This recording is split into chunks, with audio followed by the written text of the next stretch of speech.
High প্রিয় শিক্ষার্থীরা, আসসালামু আলাইকুম। আশা করি সবাই ভালো আছো। আজকে আমি চলে আসলাম আরেকটি নতুন পর্বে। এই পর্বে আমি আলোচনা করব অনুসরণী 1.1 6 পৃষ্ঠার 2 নম্বর অঙ্ক নিয়ে।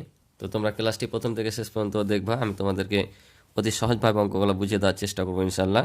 তো এখানে 2 নম্বরে বলেছে নিচের সংখ্যাগুলো কথায় লিখো। আমরা গত পর্বে 1 নম্বরে শিখেছিলাম যে নিচের সংখ্যাগুলো অঙ্কে লিখো।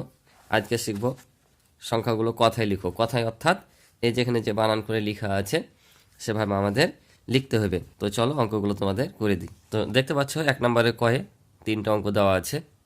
তো এগুলোকে আমাদের কথা লিখতে হবে। তো কথা লেখার আগে আমরা এখানে কমা ব্যবহার করে নেব। কমা ব্যবহার করলে তোমাদের সুবিধা হবে। এখানে দেখবা তোমাদের বইয়ে লেখা আছে বিভিন্নভাবে অঙ্কগুলো উদাহরণ দেওয়া আছে। ওভাবে করার দরকার না, তোমরা এভাবে শর্টকাট করবা।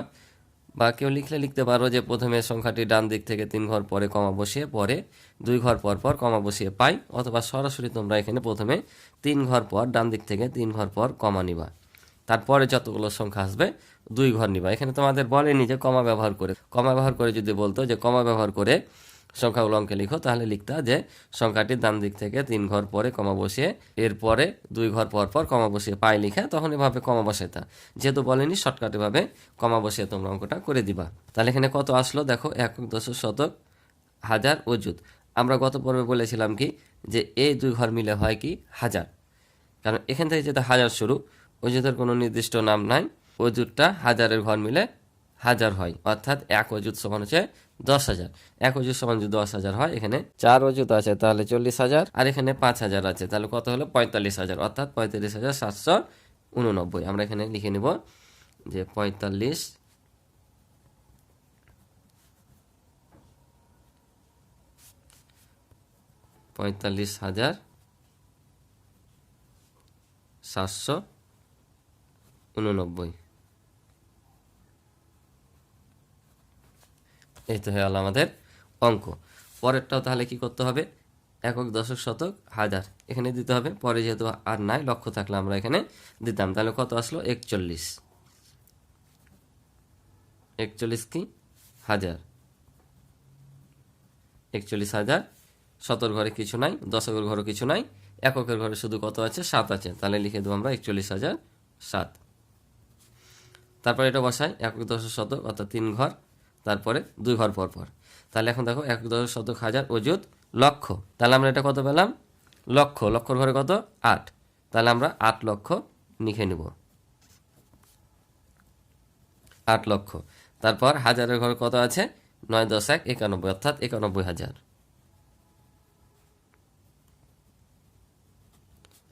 91,000। তাহলে আমাদের ক নম্বরের উত্তর শেষ। এবার খ নম্বর দেখো। তো এখানে আমরা কমা বসিয়ে নেব। প্রথমে কত ডান দিক থেকে 3 ঘর পর, তারপর 2 ঘর পর পর, ঠিক আছে। এগুলো যদি বসিয়ে নিই 3 ঘর 2 ঘর, তারপর আবারও 3 ঘর 2 ঘর, অর্থাৎ এখানে যা আছে সবই কি লক্ষ পর্যন্ত। তাহলে এখানে কয় লক্ষ 2 লক্ষ, 2 লক্ষ। তারপর দেখো হাজারের ঘরও কিছু নাই, শতর ঘরও কিছু নাই, আর দশের ঘরে 7 আছে, 7 10 মানে 70, আর 8 আছে তাহলে 78, তাহলে 7 10 8 78। আমরা এখানে নিব 78। তারপর আছে দেখো এখানে 7 লক্ষ, 7 লক্ষ। হাজারের ঘরে দেখো হাজার আর অযুত মিলে কি হয় হাজারের ঘর হয়, তাহলে এখানে 9 10 কত হবে 90, অর্থাৎ এখানে 90,000 কত 600। এবার শতর ঘরে কত আছে 6 আছে, তাহলে 600 কত 78।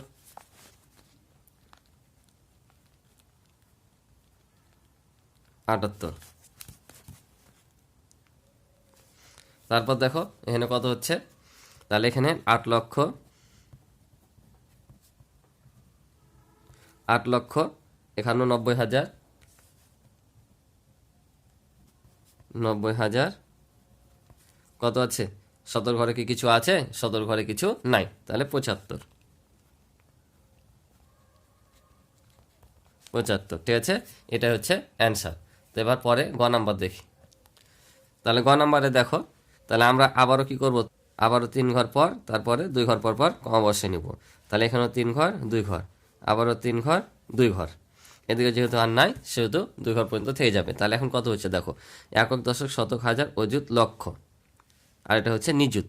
তাহলে আমরা গত পর্বে শিখেছিলাম কি, এই 2 ঘর মিলে হয় কি লক্ষের ঘর, অর্থাৎ এই 2 ঘর মিলে কি হবে লক্ষ, আর নিযুতের ঘর মিলা হয় লক্ষ, ঠিক আছে।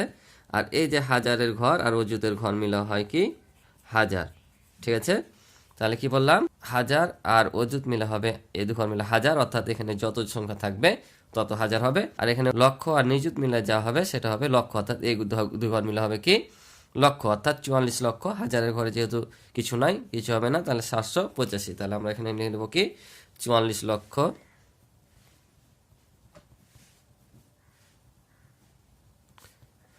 44 লক্ষ, হাজারের ঘরে কিছু নাই 785।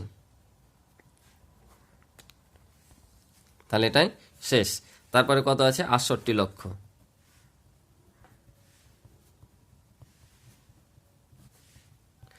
68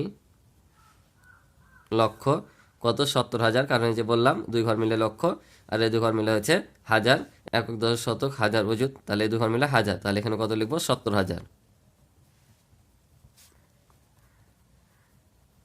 70,000। তারপরে কত আছে 509, 509, এটা হচ্ছে অ্যান্সার। তারপরে কি আছে দেখো আবার 71 লক্ষ 5,070, তাহলে লিখব 71 লক্ষ 5,000 কত 70। এই তো শেষ আমাদের, এটা হচ্ছে অ্যান্সার। তারপরে দেখো ঘর নাম্বারে 3টি অঙ্ক আছে। তো প্রথম কার্ডটা আমরা দেখি, তাহলে আমরা কি করব, ডান দিক থেকে 3 ঘর, তারপরে 2 ঘর পর পর কমা বসিয়ে নিলাম, ঠিক আছে। তাহলে এবার গণ কত আসছে, একক, দশক, শতক, হাজার, অযুত, লক্ষ, নিযুত, কোটি, অর্থাৎ 5,08,77,003।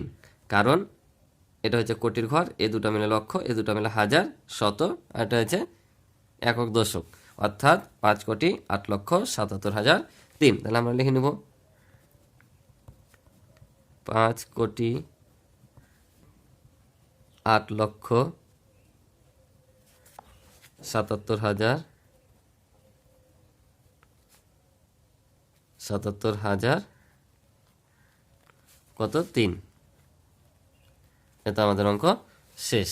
তারপর দেখো ঘরেরই পরবর্তীটা, আবার 3 ঘর পর 2 ঘর পর পর কমন এনি, প্রথম কার্ডটা 3 ঘর, তারপরে 2 ঘর পর পর। তাহলে দেখো একক, দশক, শতক, হাজার, অযুত, লক্ষ, নিযুত, কোটি, তাহলে 9,43,09,799।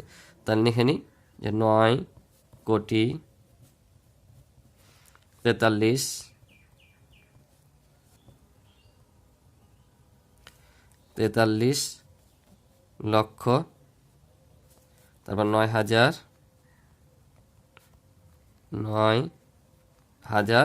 কত 799, 799। এটা হচ্ছে আমাদের অ্যান্সার। তাহলে দেখো ঘরের লাস্ট অঙ্ক এবং 2 নম্বর অঙ্করও শেষ অঙ্ক।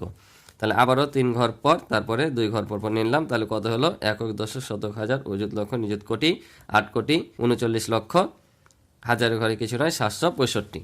তাহলে এখানে 8,39 লক্ষ, হাজারের ঘরে কিছু নয় 700 কত 65।